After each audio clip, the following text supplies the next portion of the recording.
Eh bien aujourd'hui c'est l'inauguration du Clos de la Charité avec nos amis bienfaiteurs et toutes les associations présentes. Vous représentez une association, voilà, très bien.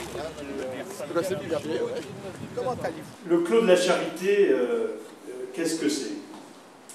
C'est un clos qu'on va voir tout à l'heure, où on va planter 500 plants.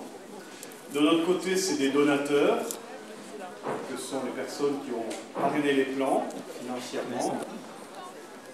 De l'autre côté, c'est des bénéficiaires de ces dons.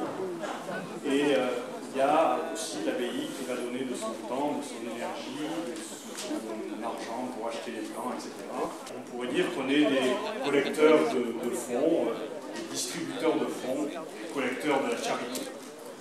Mais c'est plus que ça. Le Clos de la Charité, pour nous, c'est vraiment un concept pédagogique. Donc, entrer dans cette dynamique du don, entrer dans cette dynamique de la joie de donner, qui n'est pas innée, qui s'apprend jour après jour et qui s'incarne dans un quotidien que vous pourrez mesurer tout à l'heure à travers des associations qu'on a choisies. L'abbaye ne peut pas se permettre de ne pas donner l'exemple, donc elle offre le terrain, elle finance les plans et elle travaille dessus pour faire grandir ses plans.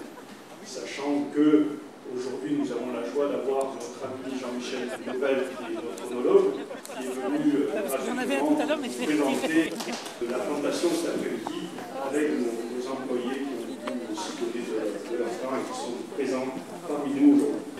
Ce cépage en réalité donne des vins, on l'utilise quand on l'utilise comme vin d'assemblage, en fait on l'utilise pour apporter de la structure, pour apporter des tanins au vin.